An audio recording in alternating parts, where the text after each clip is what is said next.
Welcome to your Joyful Riches podcast, where you gain precious tools and skills and tips for creating your beautiful, awesome, thriving life. This podcast is delivered alongside the International Childhood Cancer Charity. And for this week, we are so thrilled and honored to have with us Kathy. Kathy, thank you so much for joining us. I saw your post somewhere on Facebook, and I said, "Oh my God! Look at how inspiring and empowering she is! I just got to do anything under the sun to be able to speak with her." So thank you for joining us, Kathy. But would you care to share with our audience what is it that you do? I am a heavy equipment operator of the largest mining equipment in the world up in Northern Canada. I'm an author, I'm an inspirational speaker, and I'm also a co-host for a women empowerment radio show called Women Road Warriors. Wow, heavy equipment operator of the largest equipment, as well as an author and women empowerment host. That is amazing. That is amazing. I'm a little busy. I know. Firstly, I know very few people and very few women who operate heavy machinery. Would you care to share with us how do you get to do all these things? Did you kind of like grow up, being a little girl and say, those tractors just so cool, and I'm gonna be jumping right in the middle of a man-loaded field and moving around tractors. Something along that. So not. It's quite the story. But before I get into it, I just want to show you a picture because words will not describe. You see this truck? Hang on, let me put it in the speaker view so they can see it. Okay. So, okay, I'm standing here. This is the tire. It's 14 feet high. So I sit in this cab way up here. This truck is 2.5 stories high. Like I can't, even if I describe it, the pictures do, it's so much bigger. Can you see, right? So when the box is up, it's 5 stories high. I drive a house. I drive a building. So it's not just a truck that you see on the roads, right? Yeah, one more look, right? That's like, it's massive. Okay, so I've been doing this for 10 years. I operate the largest grader, the largest bulldozer, the largest water truck, and it's been an apps. I work for ExxonMobil up in Northern Canada. It's been an absolute wonderful career. However, 10 years before this happened, I was drunk and homeless on the streets. I had cut my arm in a drunken moment. I was in ICU. I lost everything I owned. My 16-year-old daughter wasn't talking to me. I was robbed. I literally only had the shirt on my back. And on the 7th day of being homeless, I met a man named Toothless Joe, and he was kind of like my guardian angel. He slapped me on the back, and he's like, "This is the life, live it, love it." When he did that, honestly, it was my moment, my God smack, I call it, because for the first time in years of decades of carrying around depression in my mind, it was the first time that I saw crystal clear. And as he's saying, this is the life, I'm looking at my homeless situation of 7 days, and I'm like, what did you say? And I'm like, this is not my life. Like, I don't care if you think this is okay, but for me, this ain't happening, right? This stops right here. And although I had nothing, like literally, I only had my shirt, my clothes, I made a decision that I was going to do whatever it took to get away from that guy. And I did. Now, in saying that, in order to get to that point, I had a 13-year nursing career prior to that. So I'm educated, right? It's not like I'm just, I have nothing better to do than be homeless. No, I have an education. I have a good life. I have a good career, good profession. but I had 40 years of trauma, from sexual abuse as a child to being raped as a teenager, to gang rape, to suicide attempts, to, you know, all sorts of family violence, to I had 7.5 years of domestic violence. I was strangled 3 times to the point of losing consciousness. I was under death threats. You know, like, it's just all these horrible, horrible, traumatic, heavy things.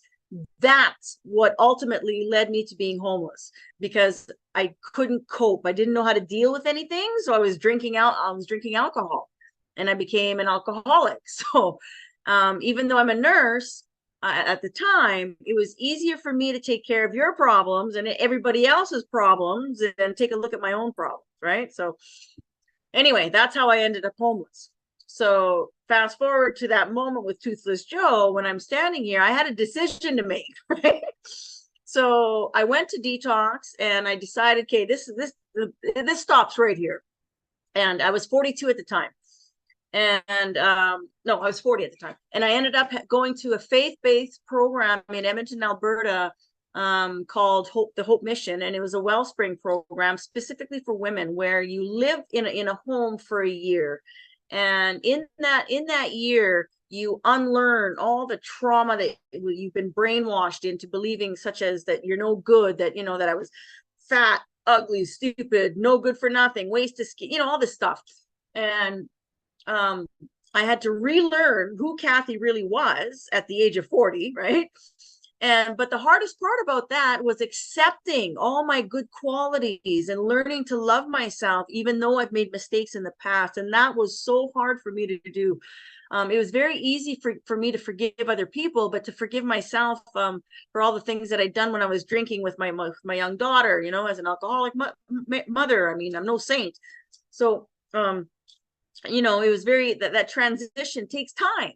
And that women's center in Edmonton taught me about anger management, about boundaries, you know, learning to say the word no, that it's a full sentence. You don't need to explain yourself. You know, I had to learn what codependency was. I mean, I had all these things to learn at the age of 40. And so in doing all that, you know, learning about self-esteem and just, you know, learning who I was. And well, I knew I couldn't go back to nursing, but at the time at 42, how do you change careers? Because all I knew was nursing. And I put my whole identity into that nursing outfit. So you take that off. Well, I didn't know what I liked, what I didn't like. I didn't know anything. So I went to a 3-day career planning workshop to find out what I wanted to be when I grow up at 42. And it was there, this is in Edmonton, and it was there that the facilitator gave me my sheet back, and in big letters, because they did aptitude test, personality test, and in big letters it said heavy equipment operator. And I was shocked. I'm like, you've got to be joking. I'm like, come on. I said, I'm 42. I'm a woman. I don't even like equipment. I'm not mechanically inclined. I can't even change a flat tire. I mean, come on, really? And I said, honestly, it's a man's job. So I gave her back the test. I said, your test is wrong, right? Has nothing to do with me. Well, she pushed it back, put a hand on her hip and said, if only you believe in yourself a little bit, missy, you'd see the test is right. So she puts on this video of It's Possible from YouTube. And I'm sitting like this with my arms crossed, thinking, you know, this is bullshit. I just wasted 3 whole days that, you know, looking for a career, and I wasted my time. But in the meantime, I'm listening to this video. It's possible. And I started thinking, well, I'm a good driver. I used to race cars when I was young, and, you know, I have a perfect abstract. I got really good driver skills. I said, I could drive a truck. So I had no idea these things existed. Okay. No. I was thinking about the trucks, the 18-wheelers, you know, the regular tractor trailer trucks that are on the highways, that you know, the transport trucks. I'm thinking I could drive that. I can go back from Canada to the US. That's a perfect job for me. So this woman sends me to a nonprofit organization, which if any woman is listening, please reach out to them. They are phenomenal. Women Building Futures. They're in Edmonton and Calgary, and I think a lot of mostly across Canada now. Womenbuildingfutures.com. Check them out. the companies sponsor women to take non-traditional programs like electrician, carpentry, plumbing, journeywoman, and heavy equipment operating. So the day I went in, lo and behold, lucky me, ExxonMobil, Imperial Oil, the biggest oil and gas company in the world, were there. They were paying for 16 women to take a 12-week course. And I didn't know what a haul truck was. I had no idea what this was. So I just said, I don't know what that is, but I'll take it. So you want me to do a backflip? I'll do a backflip. Whatever you need me to. I had nothing left to lose. I had no career, right? I had nothing. And so there's 158 women that applied to take this course, and they were only paying for 16. So why would they pick me? Is because I had nothing left to lose, right? I mean, honestly, I had 9 months sober at the time. I was looking for a career, and whatever you need me to do, I'll do it. So I did. So I did all their little tests that they had me to do, and I got picked. And here's the interesting thing is that every piece of equipment that I got on, oh my God, I was good at it. I couldn't believe it. I'm in an excavator loading a rock truck. I'm like, oh my God. And it was so shocking to me because of decades of being told how useless I am and how no good, and I'll never do anything right. And here I am on equipment. I'm in a grader grading the roads. I'm in a dozer, and I'm doing really good at it. And that's the moment in my mind. This is 11 years now. That's the moment in my mind where the flip switched, and I understood that it's not other people's opinions of me who define who I am, right? And so out of the 16 women, I did that 12-week course, and they hired 11, and I got hired, and that was 10 years ago, and it's changed my life. It has changed my life. And I tell every woman everywhere I go, my God, give it a try. Don't think that your options are limited to corporate. Not everybody's meant to be in an office. I'm not. My office is this truck. I wrote this book in the truck. I hand wrote the book sitting on the passenger seat. I did. So not everybody's world is meant to be corporate. So there's other options out there, and there's other programs. And I got to tell you, operating equipment or traditional trades, I think it's men's best kept secret. They don't want women to find out. So yeah, that's a little bit in a nutshell how I got into the job. So I can't hear you. What? That's amazing. I love that. That's quite a journey, and it's a beautiful journey. Like you said, it's quite a blessing that you ran into this toothless Joe that wake you up, and how do you find being in that word?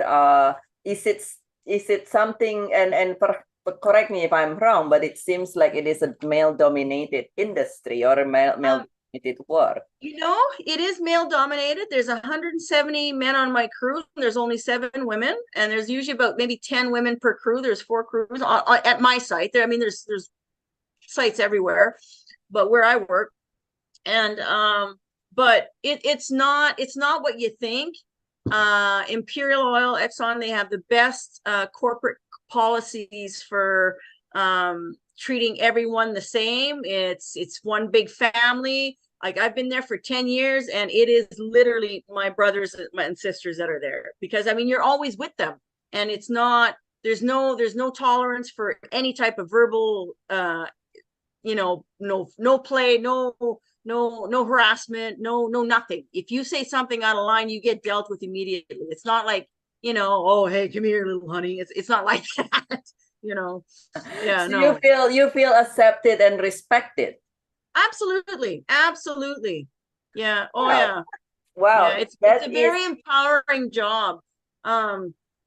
My coworkers have been, honestly, and here's the thing, especially coming from 40 years of being really traumatized and beaten and raped and stepped on and horribly treated, going into a man's environment, I was really worried about that.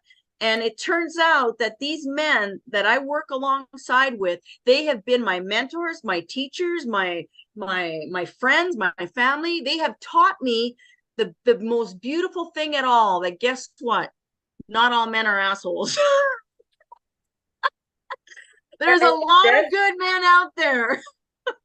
And that's so beautiful. I love that. I love that. I love how you say that, because there are two things. I mean, well, firstly, being a nurse earlier on in your career, with my medical background, I know Yeah. how much a nurse have to bear in term, in all Yeah. the time people think like, oh, a nurse is wonderful and this and that, but sometimes the emotional abuse, so to Yeah. say, being a nurse, both from the doctors, the administrator, and the client. So it's a lot of beating up, so not physically on a nurse, but Yeah. a lot of that. But I love that, because sometimes we have many women who says, and maybe perhaps like you said at the beginning, you're like, are you freaking kidding me? And they might like look at a career, but they're like, oh, it's such a man dominated field, and what would I do, and how would I be treated? And sometimes it stops people. Many times it Yeah. stops people from, oh, doing this. It's how they're going to be treated. But I love how you point out that there are places, including, this is Exxon oil company, Yeah. that they don't tolerate such a thing. And No, they don't. It's wonderful. And you know what this job has given me? When I first started there, I had zero self-esteem, none. And I mean, I had a hard time getting on the radio going, hello, and now, you should see the things that I do at work. I mean, I'm on cliffs like this, and I'm pushing dirt, and I'm ripping up, and I'm doing all sorts of things. I'm going backwards, and it's given me a backbone, and not just in my job, but when I'm walking down the street, I walk taller, I believe in myself, because there's no way what anybody could ever say could take away what I know to be true about me, right? And that is a foundation that is rock solid. So, I mean, some Joe Blow could natter on about whatever he wants. He's like, yeah, okay, whatever, right? Whereas 10 years ago, someone would tell me how, and I would crumble and cry. Whereas today, it's not there. And the job has given me leadership. It's given me, it's given me that backbone. It's given me courage. It's given me, oh my God, so many things. I mean, and it's been such a blessing. And I really, really, I speak to youth. I talk to a lot of youth, encouraging them to, expand their horizons, because not everybody wants to go to college. I mean, right? I mean, so yeah. So that is so awesome. That is so awesome. What tips would you have? A lot of we have our men in our audience, but also there are a lot of women in our audience, and even more sometimes women in our audience. And so, what would you say? What tips would you have if they for people, women who says, you know what, I'm doing this, and or I'm in a situations that I just doesn't feel good to me, and could be a job, it could be the household issues or some other yeah. thing, but I just don't know how to even take the first step. What advice would you share with them? Well, coming from my experience over the last 10 years, and I do a lot of public speaking, I visit a lot of groups, a lot of women in shelters and youth and juvenile homes and schools and careers. And, I'm talking a lot about this.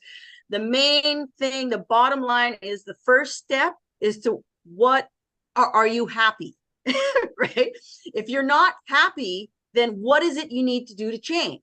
Look at your circumstances. Is it you got to define, where are you not happy? Are you not happy at home? Well, then if it's at home, what is it you need to change? If you're not happy at work or your career, okay, what is it you need to do? There's so many, ever since COVID hit, actually, there's so many resources online that you can find to help yourself navigate and find it is what it is you want to do. Because let me tell you one thing, the 13 years of nursing, that from my perspective, is you think you have time. People end up on their deathbed suddenly, or, you know, with cancer or this or that, and it's too late. So if you want to do something, live your life, do it, figure it out. There's options. My biggest thing was, well, feel the fear and do it anyway. You know, I was 42. And here's another thing. Out of those 16 women that took that course for 12 weeks, there was 12 of the 16 were over 45. Oh, there was only a few that were young. It was women that were trying to find a new career. They weren't happy with what they want. They wanted something different. Well, who says you have to be in the same job for 45 years? You don't have to. You know, if you're not happy, that is what life is about. Try something else. There's so many options. Anybody can reach out to me anytime, and I will gladly. Here's a little thing. I'm going to Women in Trucking Conference in Dallas here next week for November 4th and to the 8th. Well, they are recruiting truckers like crazy. Women who are escaping battered, abusive situations at home. Hey, you got a house on wheels where you're driving across the world, the U.S. How is he going to find you in that? He's not. You're getting paid. You have your own house. You got your own wheels. You got your own, your own empowerment, right? You're free.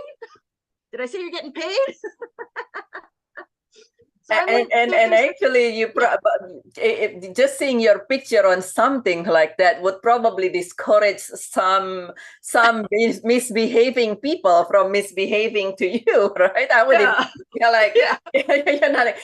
you're going meeting somebody like, so here's my picture, but everybody who are like a lot of my friends, like, oh, on whatever. Imagine putting that photo on an online dating site. I've been single for 5 years. There's a reason. Well, you will make sure easily that whomever that's connect with you will be somebody who's going to be respectful, because they're like, this is not some girl I want to be messing around. That's right. You can run me over, right? So, oh my goodness. So, what about you talk about being empowered, empowered. And what about for youth? You mentioned that you went through, sounds like a lot of things in your lifetime for a good long while. And sometimes as youth or children, they nowadays kind of like facing adversity, and they're like, why, I'm only this age, and how would somebody who is still a youth, a child, be able to find the courage to keep going on if they were to look at themselves and say, holy moly, I got beat up, or I got illness, or both, or I'm so poor compared to everybody else I know. Is there some word of wisdom you would have for them to be able to continue on and to be empowered?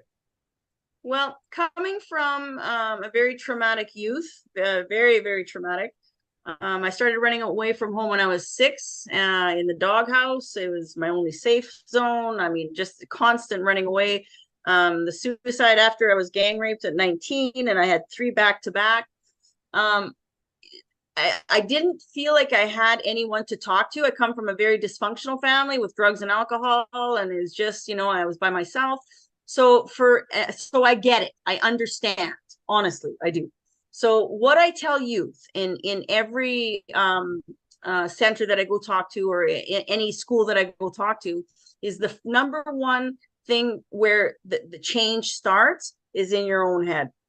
It has to start with you. It has to start in your mind. It has to start in your heart.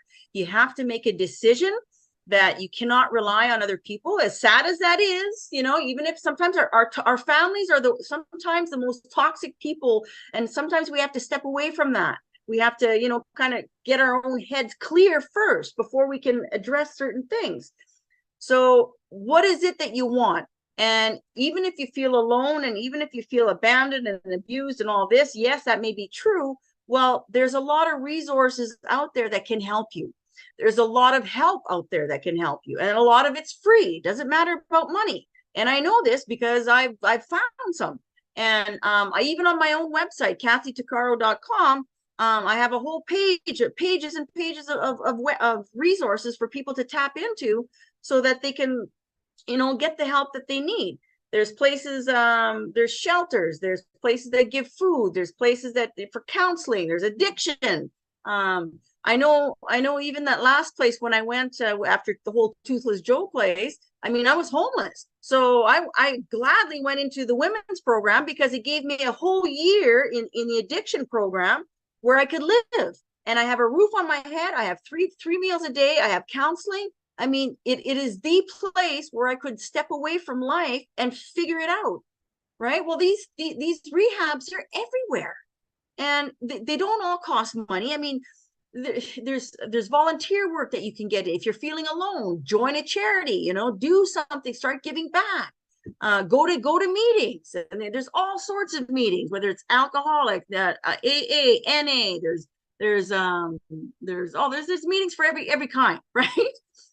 There's youth groups, there's drop in, drop out, there's so many places, there's outreach.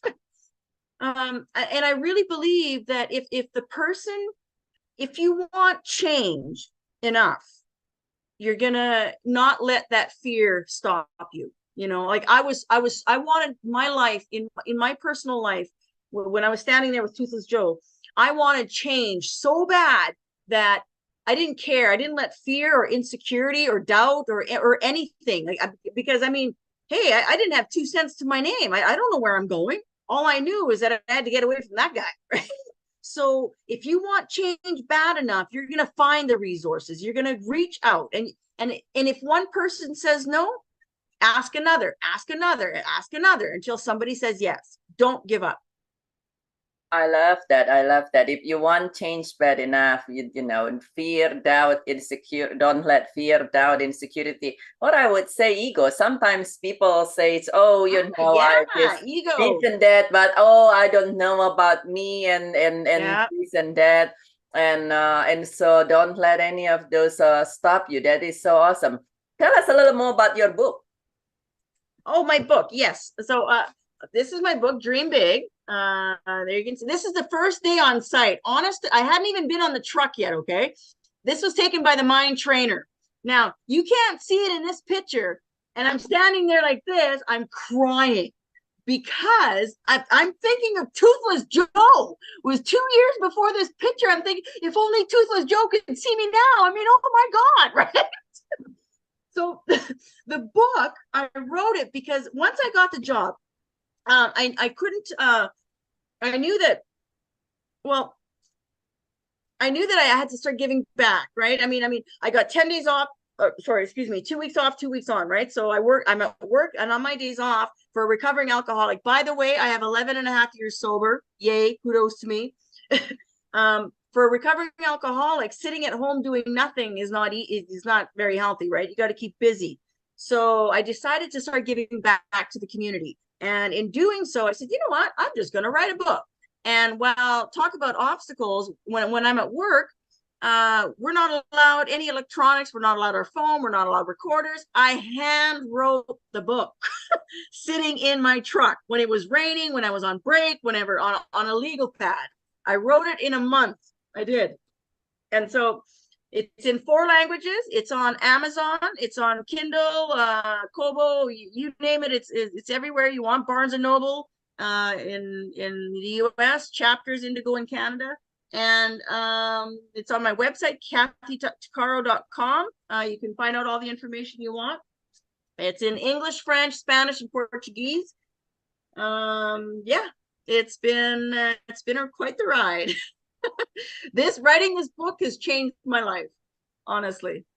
That is so awesome. That is so beautiful. And you mentioned earlier. Sorry, I'm a figurine. That is so cool. The trucks is a little bit small on that one. Well, yeah, because it's empowering, right? I'm bigger than the truck. Sorry. And I love that analogy you just said just now. Like you can feel so, I mean, with a machine so big, you can feel so small, right? It's very easy Yeah. to feel small in those. But the analogy you said, like, yes, there is the big machine here, but when you are empowered, you're bigger than Yeah. any obstacle that you have, including the big old truck there. You ride the truck, not the truck rides you. Yeah, that's And right. go, you're like this big and the truck's that big. And when you are empowered, there is, all of there is no obstacles bigger than you. I love that. So beautiful. And you mentioned you also have an empowerment podcast, right? Share Oh with yeah. us about that. What's the name of it? It's called Women Road Warriors, and it's on every podcast station that you want available. And we are now becoming a talk show, and it's on there. We're developing a women empowerment network, and so we'll be sharing some of your podcasts, and we're going back and forth, sort of thing. And I'm just a co-host. I was doing an interview for Shelley Johnson 2 years ago, and she says, "My God, Kathy, you have personality coming out of your yin yang. Does you want to be a co-host for a show?" I'm like, "You're on." I've never been one, but sign me up. So we did, and That it's is so been awesome. wonderful. Yeah, yeah. Turns out I'm good at it. I have the gift of gab. That is beautiful. So check out Kathy. Check out your website. Is that how people best Yeah, it's connect my with you? name, KathyTuccaro.com or womenroadwarriors.com as well, And Awesome. yeah, we're on every podcast station available, and it's we interview guests, celebrities, experts. I mean, you name it, we have it. It's an absolutely wonderful show, and I'm not saying that because it's mine. It's actually quite fun. It does look fun. It sounds very fun. Even her website is very empowering and beautiful. So I would recommend Yeah. you once we complete this for you to check it out. And as we complete our time here, Kathy, what would be one final message that you have for our audience? Live your life, have your own voice. Your story is your story. Don't hide behind other people's opinions and words and negativities. I mean, I hid behind this curtain, this veil, for 42 years. And why? Because somebody else said something? No. Be your own true self, your awesome true self. Be who you were meant to be and designed to be. It's the freedom that I have found since I found my own voice has been unbelievable. And I encourage anybody who has any questions, reach out to me. I always respond. On my website there's a contact page, and I will respond. I promise. That is so awesome. That is so beautiful. Live your life, be your own voice. That is so lovely. Thank you so much, Kathy. Thank you You're for joining welcome. us today. It's such an honor and a delight, and so inspiring to hear your story. Thank And you for having me. it's such a beautiful story, and thank you for all your tips and tools for us and for our audience. Yeah. Please share one or two gold nuggets from what you've heard so we can continue learning from each other. And please share this with everyone you know, adult and kids, because you never know who is having a tough time or need a moment of inspiration. And thank you for joining us today. This is Dr. BirgitteTan, your grief specialist and founder of the International Childhood Cancer Charity. And I love you all very much. And